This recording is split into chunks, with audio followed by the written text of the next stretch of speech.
Never seen a smile so big on my little old lady's face until I tell her I'm going fishing all weekend. Pack up all of my bait and I make plans for 7:45 and I swing around, pick up my date for the weekend. Some reason she seems to please when I'm leaving. There's something I'm missing when I'm gone fishing. When I'm gone fishing. When I'm gone fishing.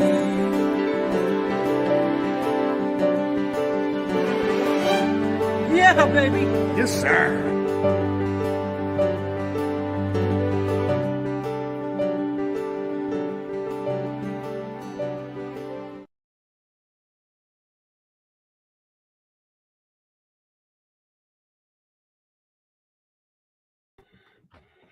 And a happy Thanksgiving to all who are here with us tonight, who are going to be joining us at a later time.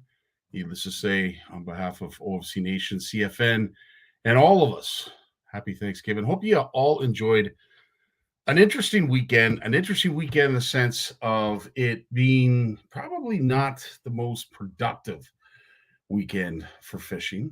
Perhaps maybe it was for you. I did see some videos where folks were hooking into some beautiful walleye out on Lake Huron, which was always nice to see. But what kind of weekend did you have? Was it productive? Did that cold front, did the wind do anything to you?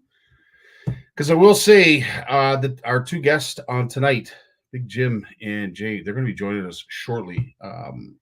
We had an interesting take. We had a different take. So if you had a productive weekend of fishing, good on you. Us, not so much. Not so much, but we'll get into it. Tony, happy Thanksgiving to you, buddy. Jeremy as well. Always nice to see you two as you always join us, and big supporters of CFN and everything we're doing here. Stephen, nice to see you as well. Fernando's in the house. Happy Thanksgiving to you and your family.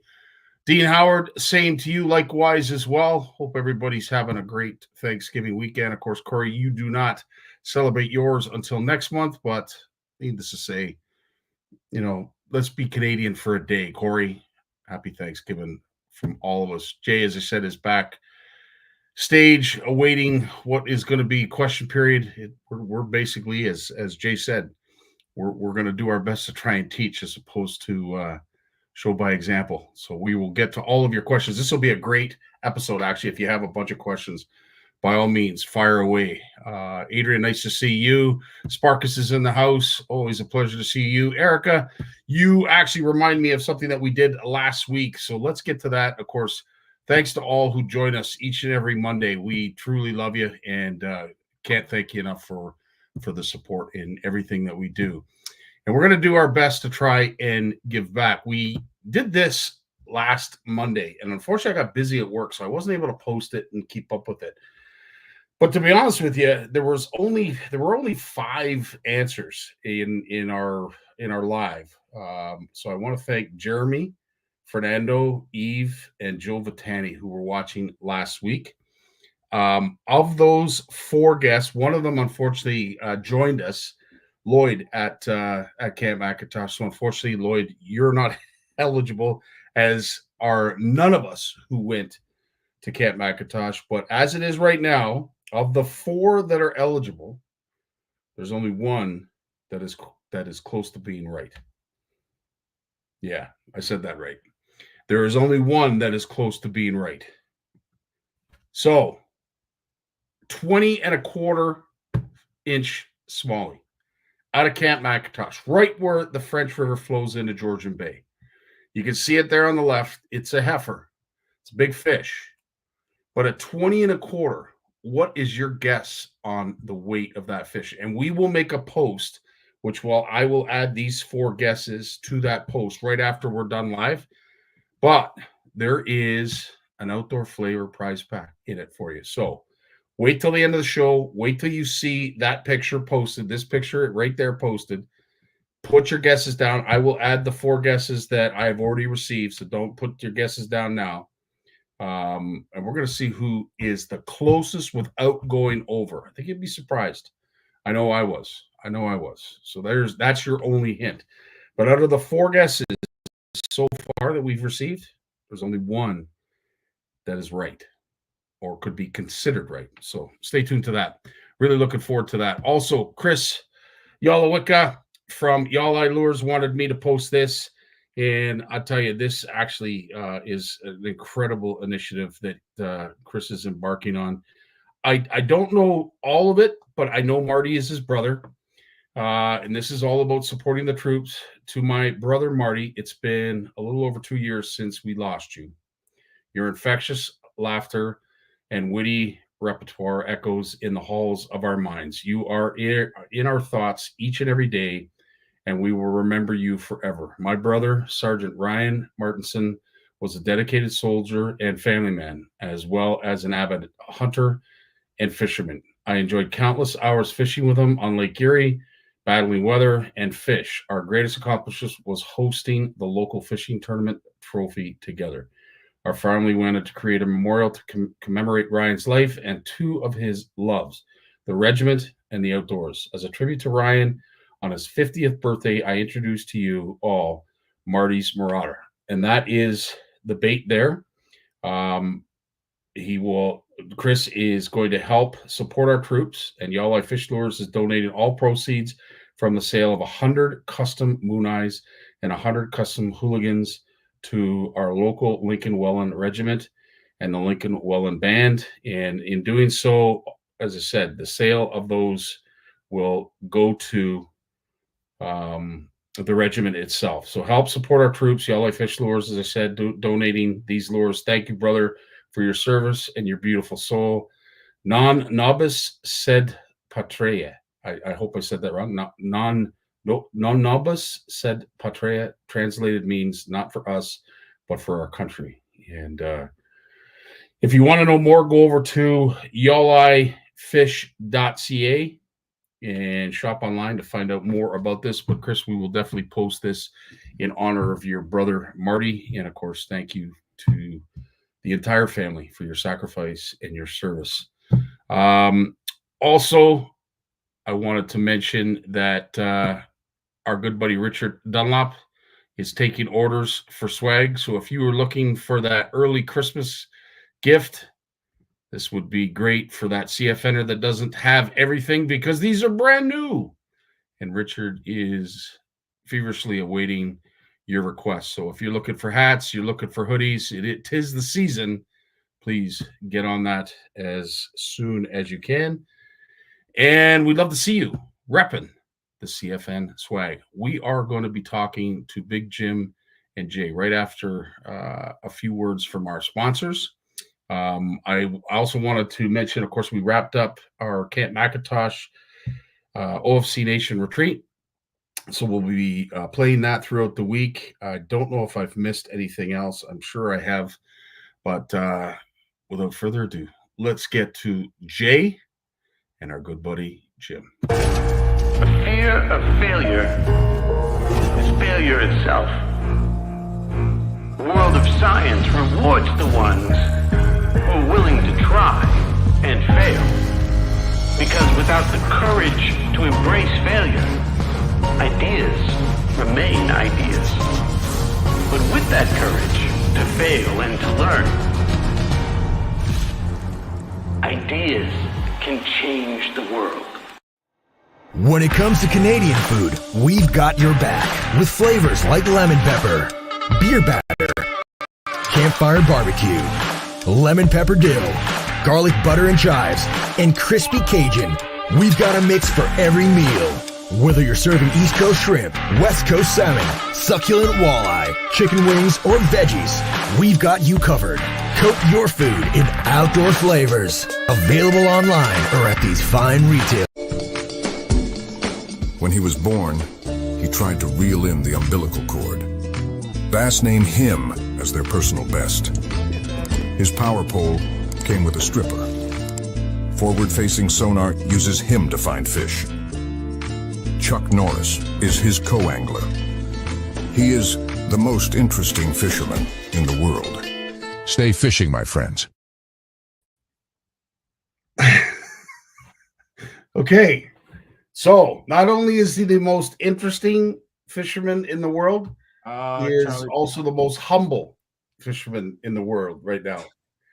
I don't think you have to go to that extreme, Jim, but it certainly paints the picture that you both and I enjoyed on the weekend. Well, that's been 25 years. Probably more since that happened to me. And it was really funny. I was telling a buddy of mine about it today, and he says, "How long did you fish for?" I said, "I don't know, 4 or 5 hours, seriously, probably fished for about 4. And he says, "Well, if you'd have fished all day, you would have caught one." He's trying to make me feel good. Well, as I said, Jim, we will get to that. We will discuss it, and we will put on our cotton gloves and make sure that we don't stroke or say the wrong thing to upset anybody. Because I just got a message there. I'm going to have to go soon because my psychiatrist is calling. He's going to fit me in tonight. All right. Well, you know what? Let's keep everybody in suspense, because at the end of the day, we are all anglers and we do all fish, and unfortunately not all the time does the fish cooperate. No. Jay, how did things go for you on the weekend? I noticed you got out, you hooked at least the target species. And I'll be honest, and this happens in the fall with me a lot.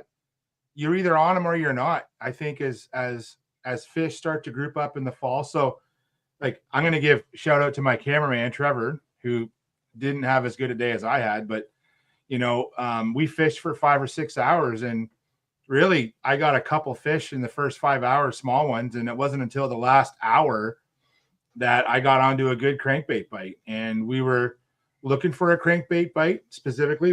I'll tell everyone, we were in Hamilton, and Hamilton, a lot of folks would be like, Hamilton, what do you want to fish in Hamilton for? Good Lord. But honestly, once that Lake Ontario starts to cool down, that Hamilton Bay is a real magnet for fish, be it bass, walleye, and there's even steelhead and salmon running up into Coots Paradise, right? So you don't know what you're going to catch, and we worked hard all day, and it was tough. But in the fall, a lot of times fish are not in their usual places as those water temperatures drop. Now the water temperatures were still a little higher than I thought. Even Lake Ontario, which is really where we were, it was still 62, 63.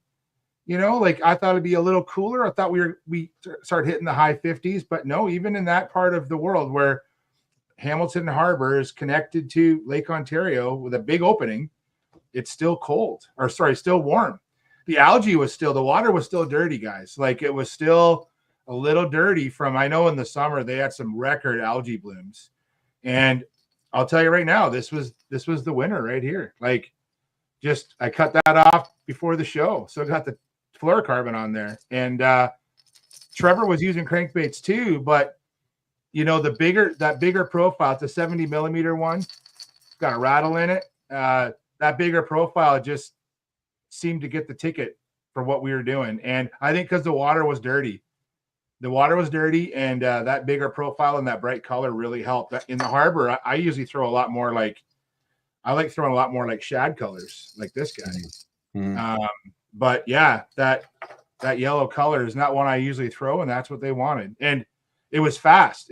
I got 3 fish in 45 minutes, and that was the biggest one. I got one about 17 inches, about 3 pounds, and I got one about 2 pounds, and all in a small area. So we fished a whole lot of water, but those fish were in tight to one area. So that big one, I was sitting at about 15 feet, and I was throwing that bait up into about 3 feet of water. And all the fish I was catching was the same thing. You throw it up into 3 feet, and now these things will dive. Like this bait will dive about 6 to 7 feet. So you got to keep your rod tip up. And then as it starts coming down that sort of staircase of rocks, you just bring it down, and you can feel it bumping the rocks all the way down. And you want to make contact with those rocks. How important, Jay, was it when you made contact with those rocks? Were you getting bites almost immediately after? Yeah, that's when most of the bites were coming. Like you'd throw it out, you'd ricochet it off a rock, and then but they weren't plowing it. You would just feel, and Jim, you know this, like with those crankbait rods, right? You just feel that rod just load up. Like a lot of times you're like, is that a fish? And all of a sudden you just feel that you almost see the tip of the rod just doing this. And they just load. You don't even have to set the hook. If you're just doing a steady retrieve, you just sort of lean into them and just keep turning that handle. Yeah, they call it sweeping. Yeah. So Jay, thanks so much for going into great detail on how your day of fishing Jay, was. how big was the big fish, buddy? So it's funny. It was just over 19 inches. This goes back to Erica's fish. Oh, so what? It's hard to guess sometimes. 4 3/4? We dropped the scale on this fish. It was 4.8. I think Trevor will correct me. 4.86 or 4.85. Oh, nice. I got the peanut gallery. Like, it was a fat fish. Trevor's like, I think it's going to go 5, Dad. I'm like, I don't know if it's going to go 5. And the boy called it like 4. He's got a good eye, man. 4.86. That's a great picture too. Yeah. I did a good job. So, yeah, nice 100%. Fish. My great picture of the day was a pike. So, you know what? I'm going to say this. It was a pleasure to get out on the water. And every time that I get, every chance, every opportunity I get to spend with this man, I truly treasure. And this, even though it was a trying day, we worked our arses off. I was probably just as tired as you, Jim. By the end of it, by the time I got home, I was wiped. I pretty much went straight to bed. But the wind, eh? It definitely was the wind. 100% it was the wind. But nonetheless, we had a lot of fun and a little video together for us. Fishing with Big Jim.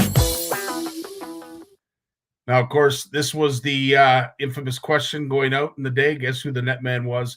Jay, I don't know where you were, but where we were, the leaves are turning. Oh, and what a kaleidoscope of colors. Absolutely. Well, where we were, the smokestacks were billowing smoke in Hamilton. So you guys...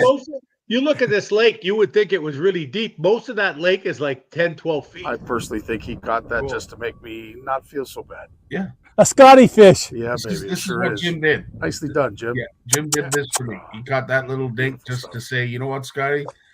You're not the only one catching dinks. And then this doubled over. Oh, yeah. And both of us thought this was finally the fish that we were hoping for. Yeah, I saw the fish come off the weed line down deeper and come up and get it. And I thought for sure it was a nice largemouth, but not to be. It was a nice pike, though. Yeah, 100%. That is it. The video, the picture doesn't do it justice. Because I dare say that was 10 pounds all day long. It was, or sorry, about 8 pounds, Jim. Yeah. And then doesn't the paparazzi show up, Jay? Yeah, of course. He catches one big pipe, and all of a sudden that helicopter wouldn't leave us alone. So then we tucked into this corner, and he's saying things under his breath about the paparazzi right now. Then, as I said, the pike they cooperated. Thankfully, they showed up. We've been testing this new bait from Powell Castings. We haven't exactly come up with the name, but the tentative name is the Detroit River Dinner Bell.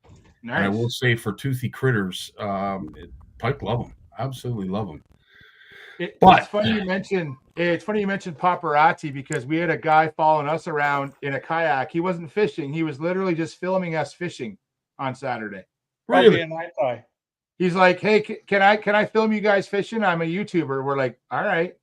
And like, we didn't catch any fish for him. Like we have these fancy kayaks with 20 rods and fish finders, and we didn't catch a fish while he was filming us. It was pretty funny. Oh, and then we met pirates. We met pirates on Saturday. Yes. There was these guys having a pirate party on a big yacht in Hamilton Harbor. And they were dressed up in pirate hats and they had pirate flags and they were dancing. Did they have wenches? Well, Well, they made fun of Trevor as Trevor went around the corner. I could hear the other guy didn't see me, right? And so they saw Trevor going around the corner of another yacht, and the guy said something like, "That guy needs a motor. What's this peddling crap? It's crap." So I'm fishing this point, so I come in, I go by him, and he starts heckling me, and I go, "Hey, Jack Sparrow, is that your boat?" And he says, "Nope." I go, "Do you have a boat?" He says, "Nope." I said, "I got a boat." So Jack Sparrow, you don't have a boat. So what are you talking to us like this for?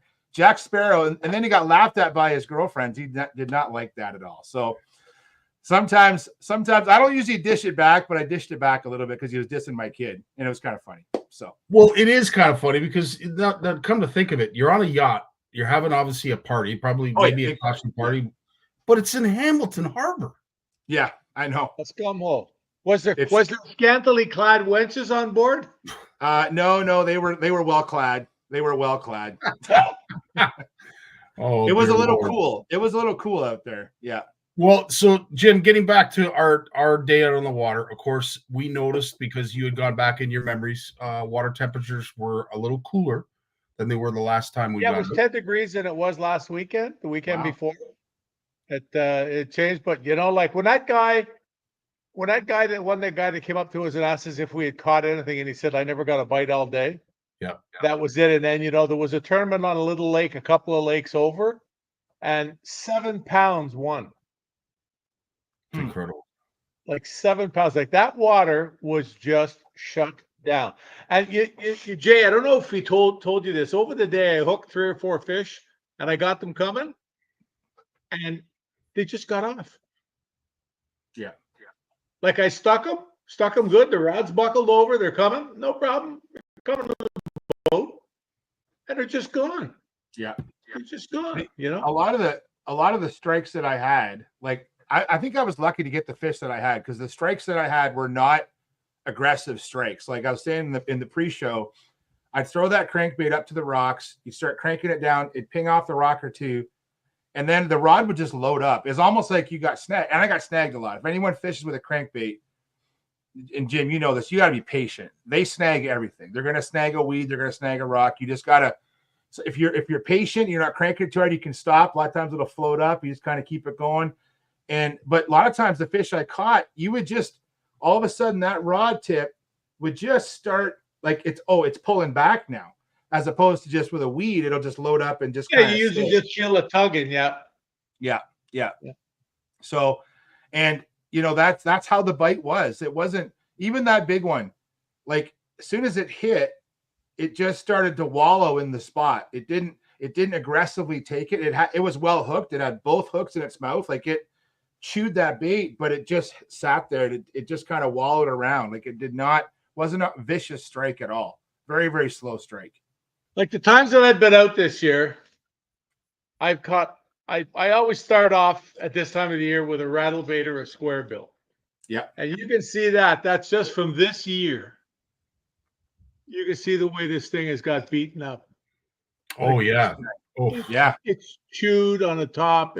It's been bitten and gnawed, and it's absolutely blasted. It catches fish. But it just, it frustrates me. Like you heard me say that there was one point during the day, Scotty, I think when I said, I'm fishing the jig.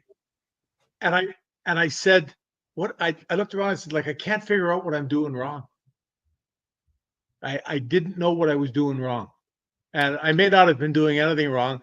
The hard point from me was I went down in the morning behind the house here and I sat in the chair for a couple of minutes. It was beautiful in the morning. I took one cast over that milfoil, that stuff that we saw. I took one cast over that with the chatterbait and I caught a 3-pounder. Go figure. Go figure. What for fishing the square bills around those weeds, Jim? What are you using for your line? What's your line of choice? I'm usually 17, 20-pound fluorocarbon. Mm-hmm. If I was to fish, like that's what I was using right there. Yeah. I've been lucky. I haven't lost this crankbait this year to a pike, but it's starting to get beat up. So that's another thing. Like it's if I was to fish shallow, in the summertime with a square bill, because square bills just shine at this time of the year because you can, all the surface clutter's gone, so you can fish over the weed now. Yeah. Where at the fishery where they couldn't come up to get you before unless you had a frog, and if they're not breaking the surface, you're not catching anything, you know. It's that type of thing. But it's like if I was to fish in the summertime, I'd probably be fishing shallow, just objects, a lot of short casts, maybe 20 feet, 10 feet, a little opening in the weeds. I'll reel a crankbait through it. And I got into that fishing those little bits like that about 5 years ago. I got to spend a day with Charlie Hartley. And I mean, he's led the Bassmaster Classic. He's won Bassmaster tournaments. He's just a great guy. And we spent a day out the back here, and I couldn't believe watching the way he fished. Little bit different, you know, like those things that he did that I didn't do, and I adapted them and worked them in, and I've been very successful with them. And that's one thing. I mean, I never have a problem learning from anybody who's a better fisherman than me or lesser fisherman. Like when I used to guide, sometimes I had guys that were pretty good fishermen, but they hired me. They would show up with a list, literally a piece of paper, take it out and unfold it and say, hey, here's what I want you to teach me to do. Yeah. If I catch fish, I don't care. Teach me how to fish a Carolina rig. Teach me where to fish it, you know. Teach me how to fish a blade bait on a weed line, how to rip it. What should I be using? Like they have a bunch of questions that they want you to answer. And I've learned stuff from people doing stuff like that. You know, I'd say, well, here's what I do. And they'd say, well, you know, I haven't been catching anything, but here's what I've been doing. And I'd say, well, yeah, but maybe you got to fish a little bit deeper. So you won't get the, you know, you'll get away from the weed a bit, because quite often the fish are just off the weeds. And, you know, little things like that. Then I'd go back the next day and I'd try it and I'd be ripping in the weeds and I'd catch a bunch, you know, or something. Yeah. So, you know, we all learn from each other. But if I get into that shallower water with a square bill, I'd probably be using braid. Yeah. Just so funny you say that. Pop the weeds off quick and so like in the summer, like in the summertime, if I'm fishing, so this has been a good pattern for me this year. So if I'm fishing, especially on like weed flats, like you're fishing a weed flat, where do you start, right? Like they're up on these weed flats, like on Mississippi Lake when we were there, right, Jimmy? Like there's just beautiful weed flats everywhere, but where do you start? And so the one bait for me that worked really well was a wake bait, right? Using a wake bait, but there was too much stretch in the fluoro. Like it was just too much stretch. I'm making long casts. I'm using a 7/8 crankbait rod for long casts, and I'm cranking down, and it's a wake bait. So I'm just waking it either just on the surface or just below. And they just love that little rattle. As you get it going, it just knocks back and forth. But I found with fluoro, there was too much stretch, and they would get in those weeds a bit. And it's like I couldn't get them out. So I had to switch to braid. I started running 30-pound braid. And that was lights out. And I don't really run crankbaits with braid a lot, but I found if I'm going to work around weeds and I'm not fishing in the weeds, but I'm really playing chicken, right? I'm right on top of those weed beds. If I'm fishing the edge, you can get away with fluoro, but I think I'm going to throw a wake bait. I'm going to throw it with braid. But then on the weekend, I took that same rod and that same reel, but I swapped out for 12-pound fluoro. And then I was using the square bills, right? So it's the same size of bait, same weight, but one's diving down, and I want to use it on those rocks. And the fluoro, and thank God I had fluoro, man, because I had to retie regularly because the nicks, like I was ramming the rocks with this thing. Like the nicks in the line were wide. You could see the frays after a while. So I would just stop, probably about every 20, 30 minutes. I just stop and retie real quick and right back at it again. And the fluoro was still strong, but once you get a couple frays in it, I just want to retie, right? But that fluoro, I prefer the fluoro, but this year I did really well on the braid. And I usually don't throw crankbaits on braid, but the only trick to it I found is when you hook a bigger fish on the braid, you hook them, you let that rod load up, you get that hook set, and then I'll just back that drag back about 2 clicks, like just click, just to give myself, and then if I have to, I'll use my thumb to control that drag a little bit if it starts to kind of run into a weed patch, but because I'm scared of those hooks ripping out. But if I just paid attention to my drag, it was okay. On this last weekend, set the drag and left it. It was fine because that rod absorbs those bigger fish at the side of the boat. They'll come up. Like I said, the hook sets weren't much, but once you get them to the boat, then they do a couple lunges under the boat, and that rod just absorbs everything. It works great. Yeah, great. Plus you lean with them too. So Yeah, They get that's a right. couple more feet, Absolutely. makes Yeah. huge difference. Yeah, yeah, for sure. I think what Yep. was inspiring about being out with Jim, and you talk about learning, and really, I watched Jim, and it wasn't a particularly great day for him from a production standpoint. I've seen him go to these same weed lines, Jay, and haul loads of bass out of these same areas that we were in this past weekend. And I could tell, he was getting frustrated. I could tell some of his casts weren't exactly going where he wanted it. So I could see the frustration. This is what really struck me, Jim. And you made a point of getting my attention when you said it. Scotty, I have the itch now. Right at the end of the day, Coming back in, yes, I didn't want to stop fishing. he didn't want to stop fishing. So as bad of a day as it was inspiring him. It was pushing him forward to fish more so that he could better himself. This is what I'm talking about that I don't have. I just don't have it. This is why Most people don't, Scotty. Yeah, I don't have Most it. people don't. I was quite content with the day we had. I understand, Jim, Jay, even someone of your prowess, your abilities, your skill set, you're driven. There's that drive. And I saw it. It was inspiring. And Jim's a 70-year-old man. And, as I said, he's caught more fish than I can ever dream of. But to see him struggle, but also to see his reaction after that struggle, truly was something that was a takeaway for me. And That's why I had to go down the back in the morning. Yeah. Yeah. And then, like I said, I took one cast. So 100% of my casts that day, I caught a 3-pounder. So let that be a lesson to everybody. It doesn't matter how many trophies you polish at the end of your day.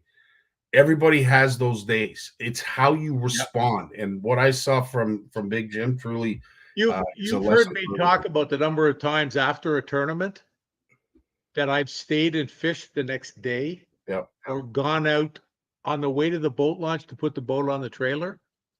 I would call Rocky and say, hey, leave the truck, get in the boat at the dock.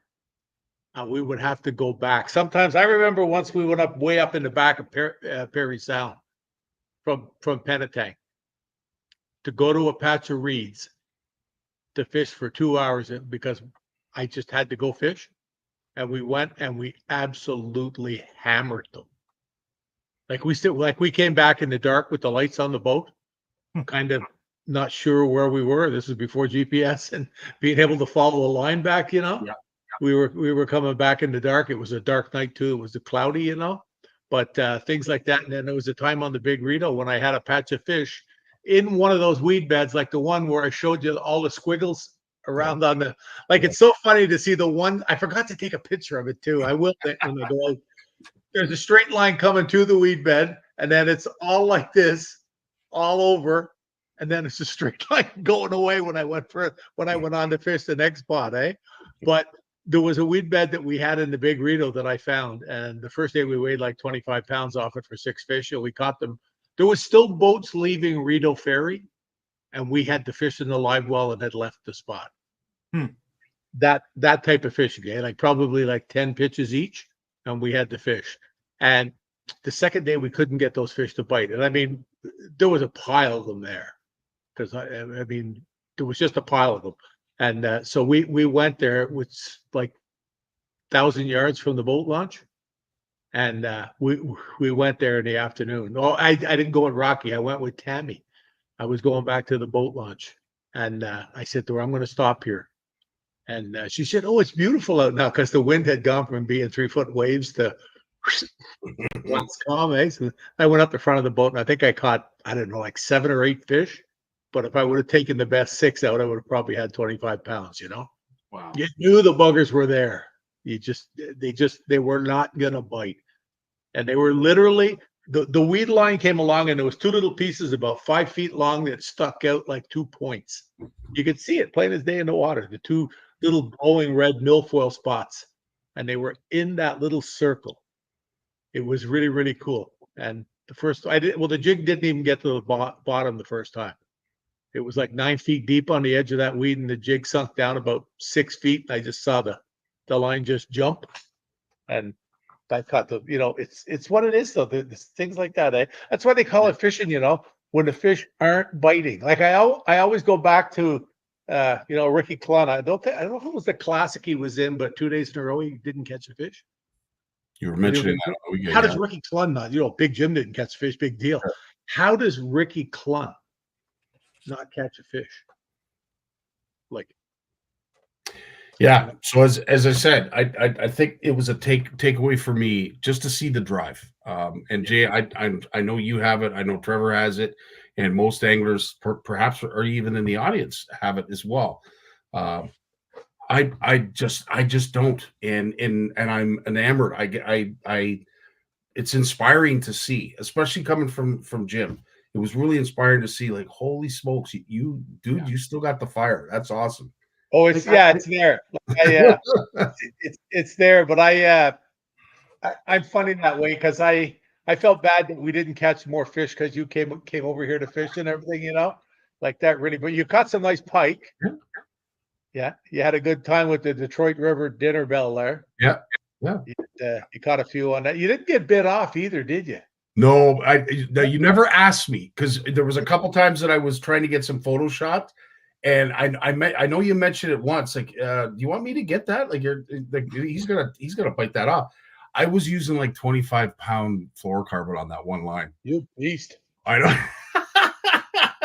Because I didn't want it to snap off, but needless to say, it was an awesome time. But the best takeaway for me was watching someone like Jim struggle and get frustrated. You could see it, and all of a sudden at the end of it, it was just like you hit the reset button. Said, I want to fish some more. I got it, Scotty. I still got it. Well, I know there was Rocky and I. Whenever we went to Midland or Penetang and fished up Port Severn, up in that area, Georgian Bay, we either won or we did really poorly.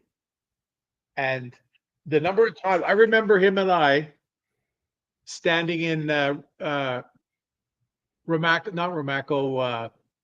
Tremblay's parking lot, because he had left his boat there because he had there was something with the wheel on it, and he phoned Remy and said, "Hey, I'm going to drop the boat there. I'll get it fixed on the way back." And we were sitting in the parking lot there, divvying up the money. We had come like fifth or something, and we were trying to figure out who needed money more that week. Okay, this was in the beginning, eh? Wow. To figure out who needed money more, and we decided it was me, and I paid the more. I had the money to pay the mortgage. I got a check for, wasn't a mortgage, it was a rental payment. I think it was $760 or something. And I had a check. I gave him the check, and he gave me back a check because I didn't have a checkbook with me. He gave me back a check for $760. Just left it blank to pay to just give right to the guy who owned the house we were renting. Yeah. And we left, and we had one the next weekend. We usually didn't go 2 weekends in a row back then. They just didn't do it. And I left there. He had a guy come in. In fact, I think the guy had already come and fixed the wheel on the boat. So he went back to Oshawa. And I left, and I ended up sleeping halfway back in the truck and going to start practicing the next morning instead of going home. And I practiced for two days. Now that's the kind of desire, the drive that we had back then. You just had to do it, eh? There was no, we're not talking about, people don't realize the difference when you're trying to feed your family. It's a job like you're trying to get that dream of being a professional fisherman. And it's a whole different feeling, eh? But I felt good because I had the money to pay the mortgage. It's awesome. That Cool kind story. of stuff. Cool story. That's why, like today, we're here with all the kids here and everything else. I got pretty close to the Valium dispenser yesterday. It was very, very close. I was sitting in front of it with the hammer to break the glass. It was close. Those 4 kids, boy, did they fight the Jennifers. They just all day. But yeah, no, it was priceless. And then of course you inject the other 3, and it's I'm not kidding. It's like watching a fire burning out of control, and then somebody throws a pail of gas on it. Wow. Like they just good times. And they're all sugared to hell, like, because of Grandma buys them lots of candy for Thanksgiving. Yep. Oh, that's awesome. Right on. But yeah, as I said, I certainly got firsthand witness to that passion that you speak of, Jim. The NOWT anglers, they're no different. They have that same drive. They're fishing on the way back from tournaments at different lakes just because I see it. It truly is inspiring for those of us who do enjoy and love fishing. Trust me, I love to fish, but there is a next level. There's that element that I just don't have, and I see it in both you two, and it's inspiring. Yeah, it's Scotty. It's interesting. Like we went to Hamilton on Saturday. I haven't fished Hamilton Harbor in 3 years, maybe 4 years since I fished there. And when I go to places like that I haven't been to for a while, I try not to fish off memory too much. I try to just, okay, I just want to go. I'm just going to look at the map and look at my charts and look at the water temperature when I put the boat in. Okay, what's the water temp and what's the wind direction, and let's go. And I try to not to fish off of memory, and that's hard. That's really hard to do. But I find that if I fish off memory too much, it really hurts me. Now, if I'm fishing familiar water, let's say we had it basically as a coin flip. Do you want to go fish? I said, Trevor, Inner Bay at Long Point for largemouth or Hamilton Harbor for mixed bag. And he chose Hamilton Harbor. But, if we would have gone to Inner Bay at Long Point, it would have been, it probably still would have been a bit of a learning curve because we don't fish out there a ton in October. We're getting to that sort of that bookend time of year, right, for kayaks where water temps in the 60s. It's not dangerous to be out there, but definitely it's what hurts is this time of year is the wind. It just makes you an inefficient angler. Even in a boat, wind hurts you. If you're fighting that wind, unless you really know the water you're fishing and that spot on the spot, it's hard to adjust. It's hard to adjust sometimes. But I do find that, keeping a good mindset the whole day is hard. And I try and teach Trevor that, but I have to remind myself of that too, that if you're not ready for that next bite, you're going to miss that next bite. And then you're going to be even more annoyed with yourself. I'm going to borrow Jim's box. I wear that to work tomorrow. You know what I mean? And it's hard when you fish for 5 or 6 hours. And I think a lot of folks, we want them to know this, that Scotty, when we're out there, just because we post pictures of big fish doesn't mean we're always catching them. I'll go hours without catching a lot of fish. And then you just get on that pattern, you figure out that pattern, and it's just go for 20, 30 minutes or maybe for an hour, and then that's it. Or you might get on them early and then that bite dies because the wind changed, the sun changed. A big pattern I fish in the summer is shade lines. You fish a lake, the shade line for cruising fish is a great pattern. I like on that works here. Yeah, it works here big time. On lakes I don't know well, I'll fish that shade line. I'll look at a shoreline, and I'll look at a shoreline and be like, okay, sun's coming up in the east. This shoreline is going to be shaded in the morning. So guys will ask me, why are you going down that shore? Because it's shaded. I'm going to stay out of the shade line. I'm casting into the shade line. I could be throwing a crankbait, could be throwing a swim jig, could be throwing a wacky rig. Doesn't matter. I'm fishing that shade line. And as I go along that shade line, I might find some docks. I might find a point. Then it changes again, right? But if I'm that's how I fish a lot of when I'm fishing these kayak events. I'm going to a lot of lakes I don't know well. And so I just have to fish what I'm comfortable with. And that shade line pattern, man, that is, man, I have done that since I was Trevor's age, to be honest. Yeah, that's hot this summer. A shade line. Yeah. That's hot. The afternoon, and you get that shade line where this time of the year, I wouldn't be looking for a shade line. No, agreed. How many times did I go to a rock face? Yep. I kept fishing. There's all these rock faces out here, although the water's only 10 feet deep. There's cliffs that are 30, 40 feet high. And there's all the boulders at the bottom of them. The stuff that's fallen off the top is down below. There's milfoil in it. And in the afternoon, the heat gets on it. And it just, the heat is held in by the rocks. And if there isn't a lot of wind, I wouldn't doubt that the water going to the next day may even be a little warmer there in the morning than the surface of the rest of the lake, because it's got the heat's coming back out of the rock at night. Yeah. And if you get rock that's just underneath the surface too, it's it's true. Like in the spring, I'll fish the opposite. Like I'll fish the sunny shoreline because it's going to warm up quicker. Like especially when I'm going crappie fishing in the spring, I want to fish the sunny spots. They get like that north side of the lake gets most of the sun, but not just the north side. It's like the western side of the lake gets that east sun. It's hitting that sun all day, you know, and then it can change, and that you can get fish on the other side. But if I'm not going to fish the whole 14 hours of the day or 15 hours of the day, so I'm going to take advantage of that. And if it's on the cooler times, or if it's in the cool time of the year, I might fish those sunny spots as opposed to a shade spot, right? So you got to look at your water temperature. And I think in the fall, Jim, your point there, in the fall, when it's cooler, some of those sunny spots could be gold, right? Those fish are up sunning themselves. 100%. Yeah. Oh yeah, no, they get in there too, and the water's just a little bit warmer. Plus, they're great spots to feed. You know, you always see bait fish around. It's one of those things. Like that was something I noticed the other day when we were out. There was only a couple of spots that we really saw bait fish in.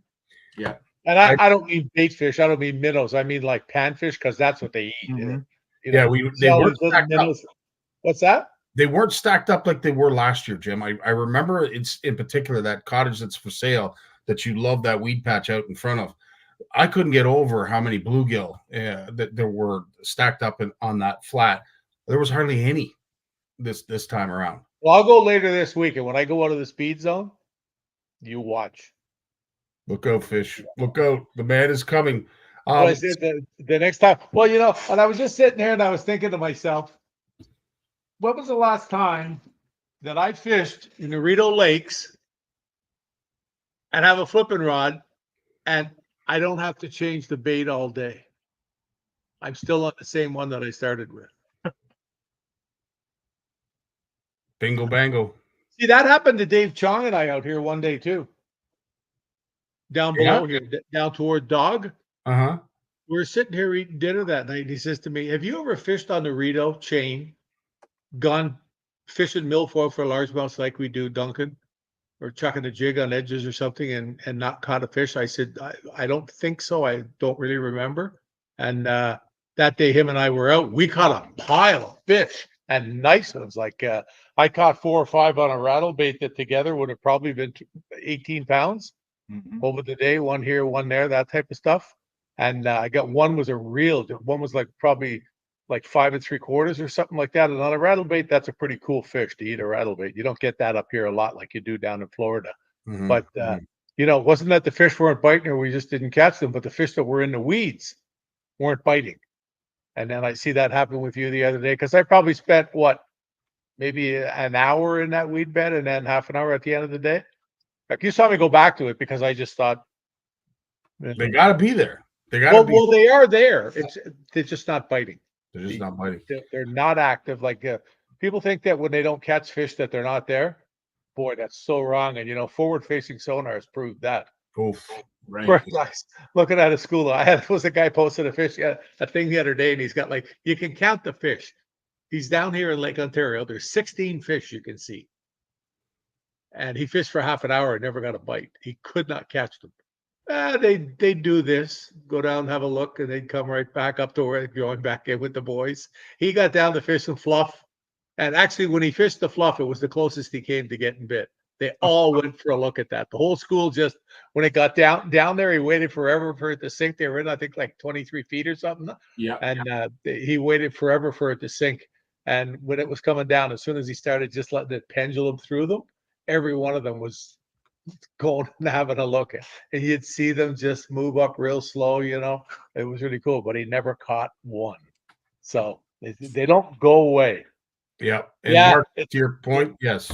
Yeah, for sure. I was shocked. I fished in the St. Lawrence one day with somebody who's pretty well known, very, very well known. I won't get into names because they were out there fishing, and he's telling me, "Oh yeah, this is the best spot in the river and everything." We fished on for 2 hours, and I says, "So are you done ditching me around the river?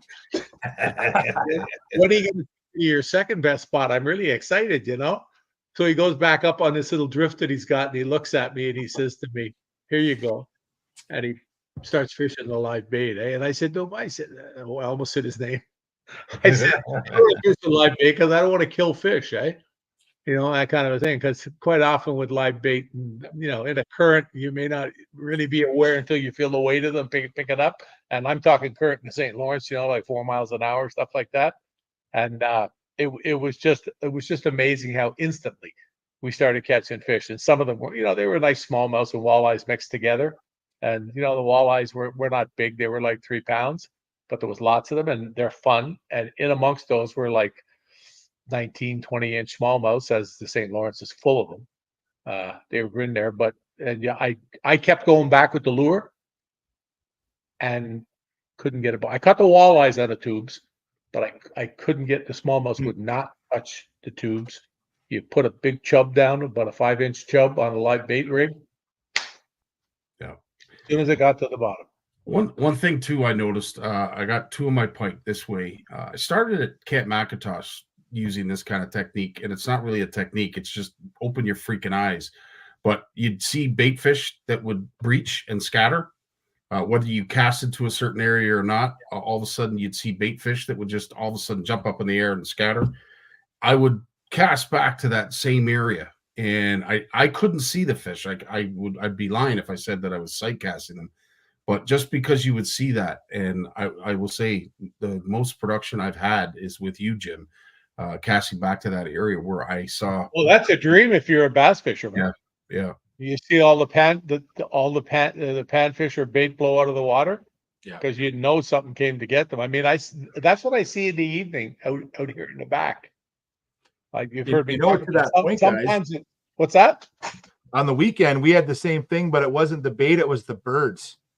That's what tipped us off to the one area. So, like, we don't fish a lot of big water like that often, and so, we're sitting out there, we're struggling, and I was with Trevor, and I looked over our shoulder, and in the distance, there's seagulls everywhere. It's Hamilton Harbor, there's seagulls everywhere, but there was one area where they were constantly hitting the water, like looking for something, and you'd see one go down and grab something, and I'm like, I said to Trevor, and it was along the wind-blown shore.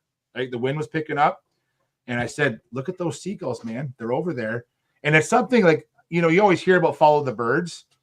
The only time I've actually followed birds is usually when I'm fishing like Main Lake, Lake Erie, Niagara River, like big water. Like we fish a lot of smaller lakes too. You don't see birds.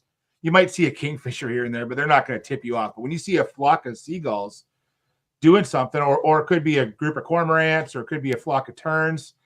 Like it paid off for us, and it didn't give us the exact spot, but it gave us like the zone, and we were so far away. We had to it was a big move for us. Like in the kayaks, like, we got to go. We're going way over there, like a couple of kilometers away, and it paid off. But it was the birds that tipped us off to make that move. It was the birds that day. Yeah, I've never been a bird guy.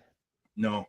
I see it happen. That's a thing that seems like you said, it happens more on the Great Lakes and stuff like that.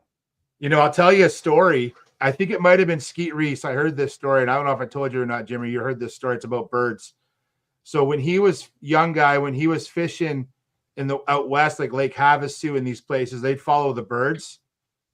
Well, I think it was him. I'm pretty sure it was him. I don't want to incriminate Skeet if it wasn't, but they would have to throw the other guys off. They would have a loaf of bread underneath of the console of the boat. No. As they're going down the lake, the partner would be throwing bread into the lake, and the birds would come to throw off the other competitors. Like, I heard this on a podcast, true story, and it was out west. And I'm like, that is dirty pool, man. That is such dirty pool. Now, I didn't see anyone throwing bread around Hamilton Harbor on Saturday, but I thought of that podcast story that I heard. I'd be making sandwiches, not throwing it. Right? That's right. Have you ever heard of somebody doing that, Jim? That's a first for me. I haven't heard that. I've heard a guy. I told you about the time with Rocky with the frogs. Yeah. Showing him the bass in his pad bed, how many there was, and I caught a whole bunch of live frogs at the hotel in the swamp in the back. And we went out the next morning, and I said, meet me there before we go our own ways to practice. But watch this. And I'm throwing leopard frogs in the pads, and the frog would hit the pad, and there'd be a little bit of movement, and then he'd start to swim or something, and the whole pad bed would just go like this. They were all there had to be like 25 fish in it, eh? And we went there on the first day. We loaded it. It was just nuts. It was just crazy, eh? But that was, we like I found that with a plastic frog, like like a regular frog, but to go, you can practice with live frogs. Just throwing them into pad beds. It's really good.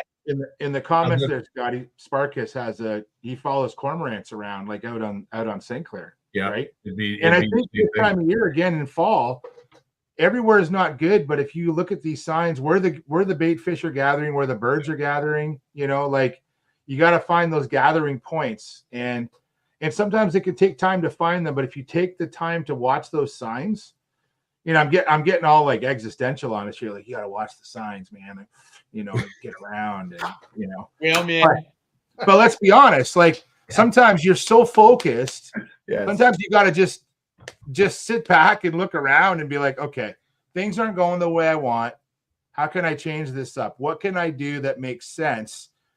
From all the things I've read, all the people I talk to, like just like you guys, I get just as much out of talking shop with someone as I would rather just sometimes watch guys fish as opposed to me fishing, because I'm not learning. If I'm fishing, it's always me. I'm not learning. That's why I love, Jim, I love talking shop with you about I love hearing how you do something different than I do. And I'm not saying what you do is wrong. I like to hear your reasons why. I love that stuff, man. I eat that up. And I find that no one's wrong. If they've caught fish on it, they're not wrong.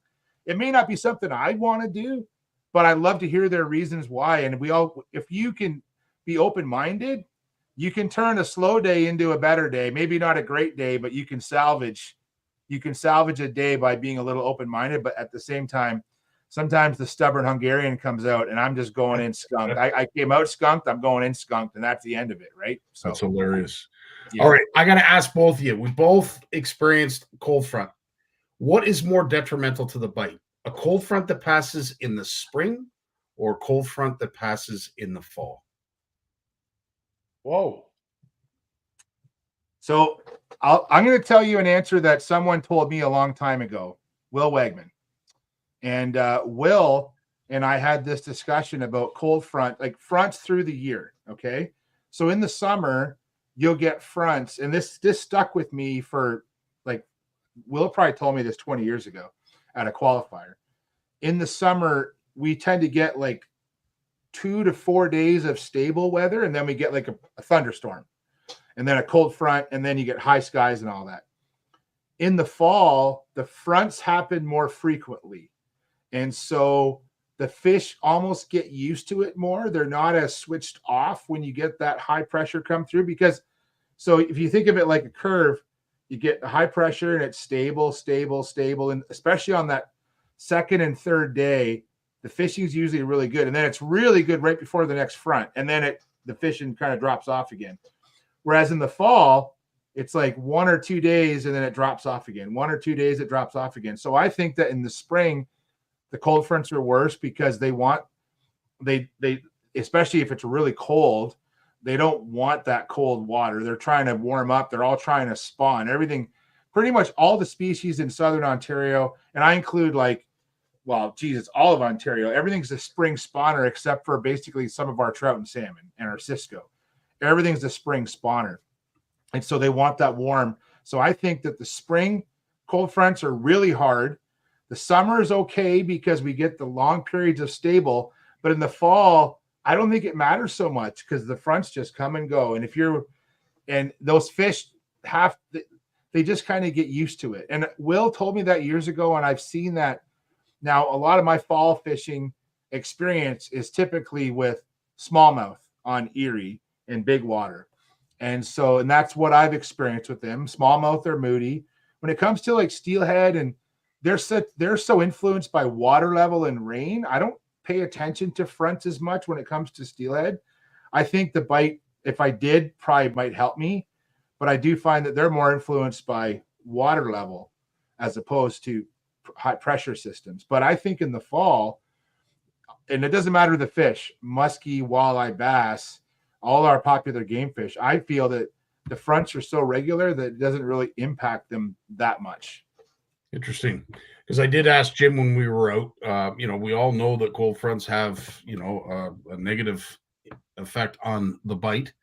But when do we know when to start fishing for them? When do we know that bite is going to turn back on? And obviously, wind direction has a key play in that. But in my experience, I agree, Jay, that those spring cold fronts, because those fish are starting to adapt to that warmer water, they get an immediate shock, or at least a more detrimental shock, when those temperatures drop back again, as they're trying to get their freak on and reproduce and Lord knows what else. But in the fall, it doesn't seem to last as long either as it does in the spring. Well, the fish, for the most part, if you're on a good spot, like Jim, like some of your classic weed areas, as long as the weed's there, that can be a problem. But if the weed's there and they're just not on it, they're not, the bite's not on, they're probably still there. We just haven't figured out the puzzle yet. And sometimes you fish that all day and you still never figure out the puzzle. And that's what keeps us going back, right, guys? Like when we got back to the ramp on Saturday, and we're loading up, and it's dark now, and the street lights are on, and I looked at Trevor and I go, I bet you want to come back here, don't you? He's like, oh yeah, I want another shot at these fish. Like he doesn't, like some people will be like, I don't want to ever come back here again. Yep. But his answer is no, I want a shot. I've seen them now, and I want a shot at them again. And I think that's how a lot of us are, is because you see the success of others and you're like, I didn't crack the code. What's the code? I need to figure that out. Oh, great point. Great point. Now, Jim, obviously with everything that we saw or didn't see this weekend, we are going to be witnesses to a lot of the fall talk in the new episode of Just Fishing that has just come out. Honored to see this on display yet again and available on social media. That is our beloved Bobbo on the front cover, holding up some beautiful fallbacks. Those are gorgeous, gorgeous smallies. I love the way Tammy did the fall down the side here. Yeah, that's brilliant. Absolutely brilliant. She did that at the last minute too. She spent 2 hours at her desk, hour and a half to get that to look right. Wow. Still got it. She does. Still got it. Yeah. Like there's nothing. Everything is in there that's far back. And go back to that bit about the cold fronts. I think it's most of the year I would attribute it to a little bit of, I would work depth into it. Mm-hmm. I know in the middle of the summer, if you've got fishing pads and it's 85 degrees and you get up in the morning and it's 60, you're in big trouble. You're in big trouble. If you want to catch them, you got to fish real slow. And that's why you'll always hear guys at tournaments when there's been a cold front say, oh, if I would have got to fish till 4 o'clock, I would have won. Because when the sun starts beating in the afternoon again, they get going. Meanwhile, you're out in 15 feet of water in deep milfoil. I don't think the fish even know it, that hardly the thing's changed. Because whenever we caught good fish on big cold fronts, like really pounded them, it's come out of deep water or late in the day, really shallow.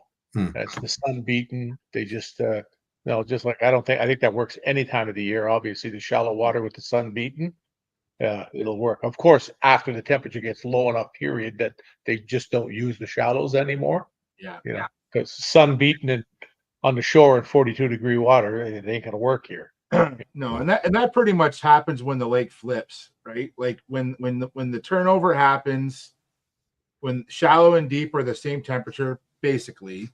I find that shallow bite, that they might still be shallow, but for the most part, I find that a lot of the fish that I'm chasing, at least places that I go to, those fish kind of just vacate those shallows. They might go to the first drop, the weed edge, what have you, but they kind of just slide out of those shallows and that's usually around, depends on the lake and time of year and wind and stuff, but that's usually around 50, 55 degrees, somewhere in there when that happens. So it doesn't happen like that. Back. Yeah. They go out, they come back, but when they come back, it's almost like they go 10 feet less toward the shallow water, and then they go a little deeper, not quite as shallow, even deeper. And they move out. And then it's like dipping your toes in a bathtub. Or in a pool. Yeah. I got to get in the pool, and eventually you're going to get right in. But it's like you're kind of like in and out, and it's and that's what happens with turnover. like if you get 3 days of good solid wind and the water's 55, that lake will flip like fast, even small lakes. But it's typically doesn't happen like that. It happens over like what I've experienced is like a week or two where it kind of slides back and forth around that, and then it finally just flips because you just get such a long string of cold nights and a bit of wind, and then that's it. The lake just flips over, and then those fish just aren't shallow much anymore. The only time I've seen them go real shallow in the fall is, and this is more from a work standpoint, like I'll share this information, like we'll still catch like nets full of shad up real shallow because those shad are moving real shallow because gizzard shad, if anyone's fished for muskies in St. Clair, you know you chase the shad up the Thames, right? And the Thames is not very deep. It's only a 3 meters deep, like at the most for the most of the river, but it's loaded with shad because that's the last warm water. The lake has cooled down, the shad have moved up into the river, and the muskies have followed. And it doesn't matter, like that's a muskie example, but the bass do the same thing. So do the walleye, and they follow those shad. So I still think there can be a bit of a shallow bite in like late into November because they're following bait. And even though they don't want to be that shallow, maybe they're hungry and there's food and they're going to go up there and still try. So agreed. And I will say this, I'm only speaking from my own observations, but, you know, with this being the season of migration, and I know a lot of folks would argue that spring is just as active as the fall is. With this migration, all these species are available. Not too many species, if I know of any, are shut down at this point. So to me, fall fishing is really what gets me going. I really enjoy fall fishing. And I know a lot of folks take the opinion that, well, the fish are a lot more active because they're putting the feed bags on. Jim has, exhausted that point at verbatim throughout all the years that we've been talking about this, that they feed all year long. But we just seem to catch them more frequently in the fall. And I don't know if it's because of the migration, if it's because of the changing patterns, or if they're just getting hungrier at that time of year. Highlight George's comment there. It kind of rings home with what I was just talking about. So there's been telemetry research in Algonquin Park that suggests that smallmouth have very different movements depending on whether the lake has pelagic prey or not. So we're talking ciscos versus pumpkin seeds, basically, right? Panfish versus ciscos and whitefish. And so their movement changes a lot depending on what they're feeding on and what the main forage in that lake is. And so it makes sense to me, you get into big lakes like even Big Rito, Stony Lake has a good cisco population. So you have these lakes that have a healthy panfish, but also has a good number of ciscos in it. And you could have smallmouth doing two different things at the same time, right? So, we talk about fall fishing being a bit of a puzzle, and fishing is a puzzle all the time, but we're talking about fall fishing tonight. That even adds more pieces to the puzzle. I like simple puzzles. Like I'm like a 10-piece or 20-piece puzzle. Heather likes those 500-piece puzzles. I don't like those puzzles. They take too long to do. So I like simple puzzles, but nothing like fish to make it complicated. Fish love making things more complicated than they should be. 100%. Like simple puzzles, like a weed line, like a wall and a deep diving crankbait.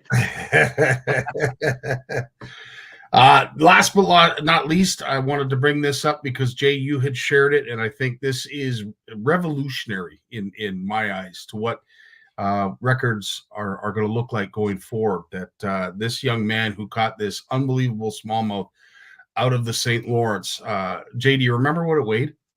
It was just over 9 pounds, like 9.2 or 9.3. So this is the New York state record. The one we saw last year was Ohio state record, right? The big one, that 10-pounder. Yeah. This was New York. This was St. Lawrence River. This actually just beat the last record, which was from Cayuga Lake for New York, which was like 8 and change. And I'll tell the quick story here. So this angler, Dante, caught this in a tournament, wanted to have it recorded as a record, but his concern was the well-being of this fish. So we brought it in, had it recorded on certified scales. But typically, you know, we hear about you need to have an agency person there to verify the fish. And if not, a lot of times they want the fish euthanized and taken back for evaluation. Well, Dante was like, nope, it's on a certified scale. I'm going to let it go. And if it's not the state record, so be it. And they just put out an article so that first article was like 2 weeks ago. And the last article from last week was they've accepted the state record. The New York DEC checked the scale. Everything was fine.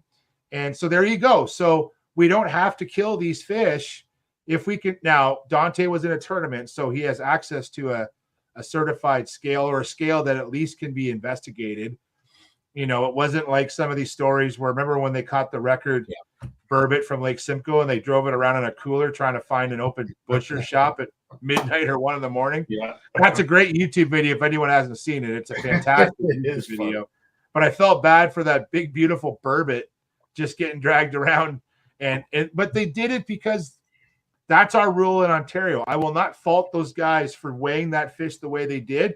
They're following the rules. They wanted it to be a certified record, but there's other ways to certify records. And shout out to New York DEC for following through, and that fish got to go back. That's a cool story.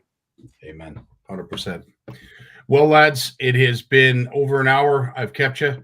It is Thanksgiving Monday. I thank you so much. I cherish all your time as always, but I will bid you farewell because I want you to get back to enjoying what's left of your Thanksgiving weekend as well as your families. But Jim, thanks again for a great day out on the water, man. Really appreciate it. Next time you come, you're going to come in the summertime.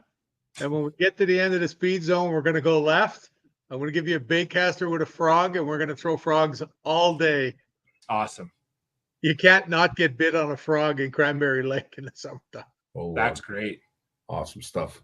Jay, likewise, thanks so much for joining us tonight, as you do every Monday. And of course, Lawrence, he's enjoying Thanksgiving with his family. So that's happy great. Thanksgiving to the Gunther. He's out pickerel fishing in the river in the dark. Yeah.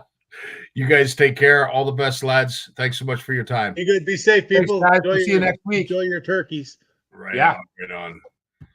Always a pleasure to speak at any length to those two gentlemen. And of course, having the ability to do it in front of you folks is, I don't know, that's my takeaway for this Thanksgiving weekend. And what makes me truly thankful, those two, as well as Lawrence, all of our featured guests, all of the helping hands behind the scenes, to my entire Legacy member clan. You guys pump our tires and keep our community engaged, and I can't thank you enough for all you do. So if there's anything I'm thankful of, it's CFN and everybody that supports us and supports what we're doing. On that note, I do want to bring to your attention on Wednesday, this is the Power Hour, and we are going to be talking to none only than Joey Ford and of course Moose in regards to how the Black Bass International Tournament went out in New Brunswick. I'm going to be joined by my co-host Danny Bacon. That is Wednesday at 8 o'clock. In the meantime, we will post that picture and the 4 guesses that we have so far of this bass. The 20 and a quarter, I'm dying to know who gets it right. But there's an outdoor flavor pack for the person that does. Until then, till next, I guess Wednesday, Monday, whatever it is, enjoy your week.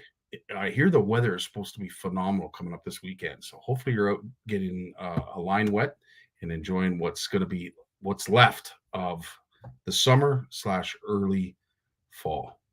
On that note, guys, love you all. Stay safe. Enjoy your fishing. Enjoy each other. And for the most part, be good people. Just be good people. That's in this, with what's going on in the world, that's probably not the easiest thing to ask, but it needs to be asked more of more people. Just be good people, man. There's a lot of nonsense going on. So let's steer clear of that. Dave, take us away, bud. Peace. Well, as much as I hate to admit it, I guess we've run out of time. So I've enjoyed it, but I'm going to do something I haven't done since season 1. Turn out the lights, the party's over. They say that all good things must end.